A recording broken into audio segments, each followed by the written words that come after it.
Kam jirtu bartoota? Nagaa jirtu? Baga nagaa taatan. Tole egaa akkuma yeroo darbe waliin beellamannee turre har'a mata duree wixinee qorannoo qopheessuu yookiin development of proposal research kan jedhu waliin ilaalla. Kamittiin akka wixineen qophaa'u duraa duubasaa, adeemsa isaa fi mala ittiin wixinee qopheessu waliin ilaalla. Amma xumuraatti na wajjiniin turaa isiniin jira. Akkasuma namoonni afaan Ingiliffaatiin muummeewwan akka ji'oogiraafii, muummeewwan akka afaan Oromoo, fookiloorii, akkasuma muummeewwan saayinsii hawaasaallee afaan Ingiliffaatiin jechoonni yookiin akkaataan qorannoon itti hojjetamu saayinsiin isaa baay'ee garaagara waan hin taaneef bakka afaan isin rakkisutti isinillee irraa fayyadamuu dandeessu. Amma xumuraatti afaan irraa yeroo gaarii.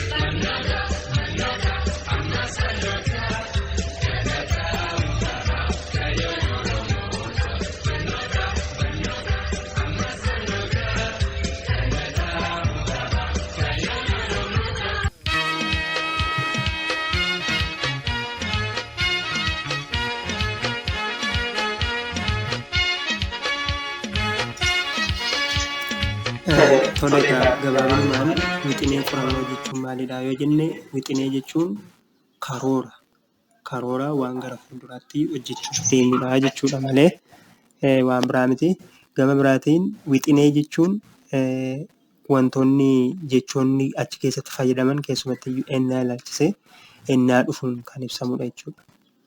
Malee ennaa darbe hin fayyadamu jechuudha. Sababiin isaa waan gara fuulduraatti hojjechuuf deemnu waan ibsinuuf akkasan godhaa kanan godha jenna. Ennaa nuti fayyadamnu ennaa dhufudha jechuudha yookiin future tense fayyadamna jechuudha.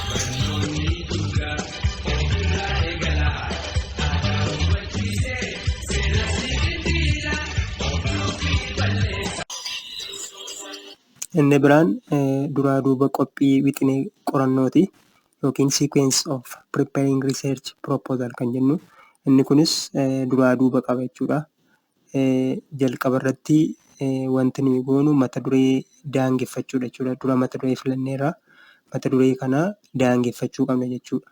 Fakkeenyaaf jalqaba dhimma ayyaanaa irratti qoranna yoo ta'e ayyaana hin jennu. Sababni isaa ayyaana keessaa immoo maali? Fakkeenyaaf tokkoffaarra kan jiru ayyaana jedhaa. Ayyaana wanti jedhu waan bal'aadha.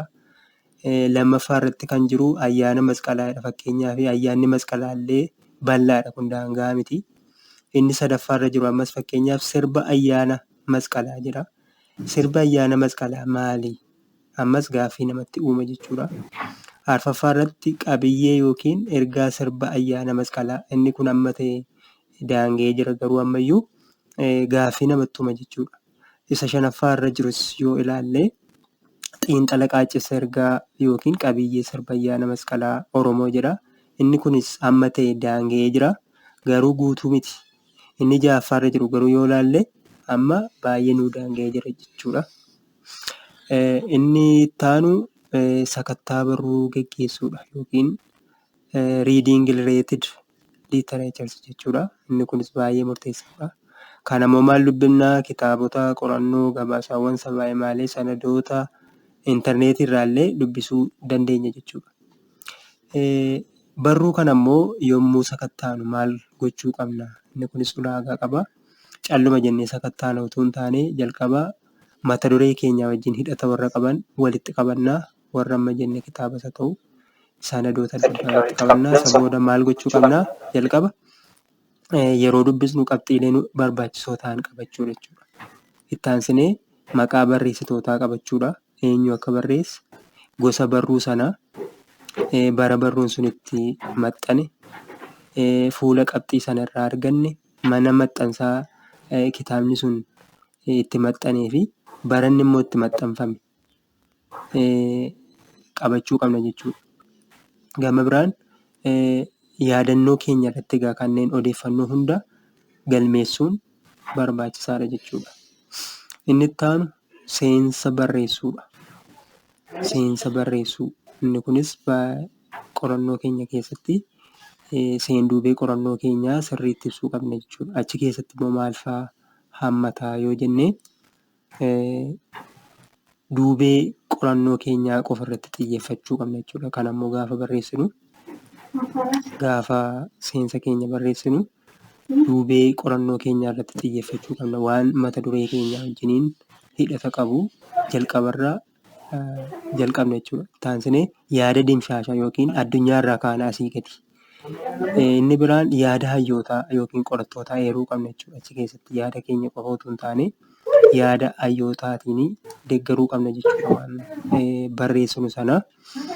Inni biraan yaadota hayyootaa yookiin barreessitootaa fayyadamne immoo xiinxalaa deemuu qabna.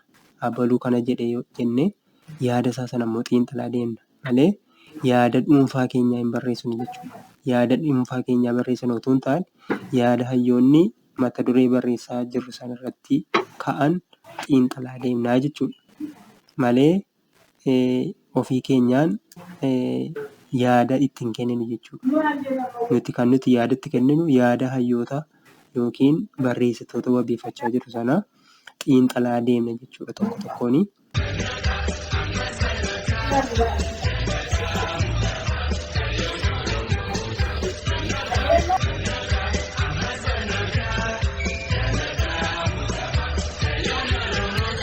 Tole, mee fakkeenyaa fi mata duree kana haa ilaallu. Maal jedhaa? Qaaccisa ergaa sirba gubaa xombooraa godina Horroo Guduruu aanaa Jaardagaa Jaartee irratti xiyyeeffachuun jedha. Mata dureen kun wanti hundeen qorannoo kanaa egaa waa'ee ayyaanaa akka ta'e ni hubatama. Ayyaana maaliiti? Ayyaana masqalaati. Ayyaana masqalaa keessaa immoo maal qorachuu deemaa jira namni kun? Sirba gubaa xombooraati jechuudha. Sirba gubaa xombooraa.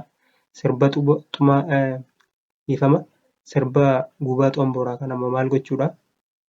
Ergaasaa jechuudha. Ergaasaa qorachaa jira. Maal godha qoratee immoo ergaasaa namni kun ni qaaccisa jechuudha. Ergaasaa kana qaaccisuudha. Eessatti immoo bakki inni itti qoratu? Godina Horroo Guduruuti jechuudha. Godina Horroo Guduruu keessaa immoo eessa? Aanaa Jaardagaa Jaartee irratti jechuudha. Argitanii mata dureen kun daangeera jechuudha. Bakkaan daangeera. Qabiyyee mata dureetiin daangeera. Lamaan isaatiin iyyuu daangeera jechuudha. Bakkaa fi qabiyyee qorannootiin daangeeraa jechuudha. Egaa erga mata dureen keenya kana ta'ee akkamiin seenduubee keenya immoo bocuu dandeenyaa kan jedhu ilaalla jechuudha. Na faana bu'aa ammas. Egaa mata duree kana asumatti qabadhaatii gara seenduubee adeemna. Seenduubee keessatti maaltu ka'uu qaba? Kan jedhu ilaalla jechuudha.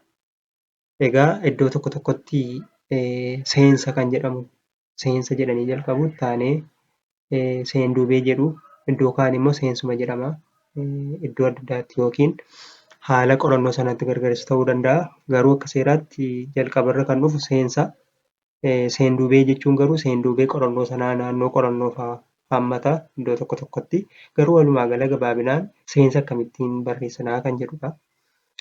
Seensi keenya egaa maal hammachuu qabaa? Wanti isin ilaaluu qabdan asitti mata dureen keenya qaaccisa ergaa sirba gubaa masqalaa jedha jenneerra waan ta'eef handhuura qorannoo kanaa kan ta'e waa'ee ayyaanaati jechuudha. Amma qorataan kun asitti aadaan uummataa falaasama akka qabu ibsee jira. Waa'ee safuu eenyummaa jedhee kaa'ee jira. Kunoo asii immoo Finnee Gaaniin wabeeffatee jira. Egaa haala adda addaatiin namoonni seenduubee isaanii barreessuu danda'u. Garuu asitti jalqaba kan dhufuu kan qabu maali yoo jenne kunoo wanti nuyi ilaaluu qabnu waa'ee ayyaanaati jechuudha. Ayyaanni maal akka ta'etu ibsina jechuudha. Fakkeenyaaf qorataan kunis asii ayyaana ibsee jira jechuudha. Ayyaana irratti hayyoonni maal akka jedhan keenya jechuudha. Akka addunyaatti ayyaanni maali? Faayidaan ayyaanaa maali? Gosoonni ayyaanaa maal faatu jiru? kan jedhu yaadayyootaa wabeeffannee ibsuu qabna jechuudha. Achi deebinee gara Afriikaatti dhufna. Asii qorataan amma akka biyyoota Afriikaa keessatti maal akka ta'e hayyuu kana wabeeffachuun ibsee jira. Egaa inni biraan maalidha jennee yaadayyootaa barreessuu qabna jenneerra. Yaadayyootaa sana immoo maal gochuu qabna? Xiinxaluu qabna jechuudha. Amma fakkeenyaaf Peek fi Yaan kaan waan isaan jedhan kana asitti immoo xiinxaluu qabna jechuudha. Xiinxaluu qabna yaada isaanii akkasumaan hin keenyu jechuudha. Isa booda waa'ee ayyaanaa erga xumurree faayidaasaa maalsaa erga xumurree booda qorannoon keenya keeyyata dhumaa kanarratti maal jennee finna? Waan gochuuf deemnu. Fakkeenyaaf qorataan asitti erga waan hunda kaasee booda walumaa galatti gubaa xombooraa asitti gararraa irratti waa'ee xombooraa ibsee jira. Maaliif dura waa'ee ayyaanaa ibsee ayyaana keessaa immoo gosoota ayyaanaa maal akka ta'an ibsee jira. Kunoo waa'ee Horroo Guduruu keessatti qorannoowwan biroollee akka geggeeffame ibsee jira jechuudha. Garuu laafaa dhufuu isaas ibsee jira jechuudha. Qorataan kun maal gochuu akka deemaa jiru ibsaa jira jechuudha. Inni kun yeroo tokko tokko ka'umsa qorannoo keessatti ka'a. Garuu waa'ee ayyaanaa masqalaa asitti ibsuunsaa kunoo ni hubatama. Erga waa'ee isaa ibsee booda immoo goolabee jira jechuudha qorataan kun. Keeyyata dhumaa kana immoo kottaa ilaalaa. Qorannoon sirba gubaa xombooraa aanicha keessatti geggeeffame bal'inaan jira. Kanaafuu sababa sirba xombooraa hir'achaa dhufe kana qorannoo cimsuun kan harca'ee jiru immoo walitti qabuu kan jiru. Kunuunsanii itti fayyadamuu fi dhaloonni akka itti fayyadamu taasisuudha. Kanarraa kan ka'e qorachuun barbaachisaadha. Qorannoon kunis kunoo egaa isa kana kan beekuu qabnu. Qorannoon kunis qaacessa ergaa sirba gubaa xomboora godina Horroo Guduruu Aanaa Jaardagaa qaacessuu irratti kan xiyyeeffatudha jenna jechuudha. Egaa wixinee irratti amma kun qorannoodha. Yoo wixineedha ta'e maal jenna? Ergaansaa kan ibsamu ta'a jenna jechuudha. Amma ibsameera jedhamu sun qoratameera jechuudha. Yoo hin qoratamne ta'e immoo ibsameera kan jedhu kana ergaan isaanii ibsamaa jenna jechuudha.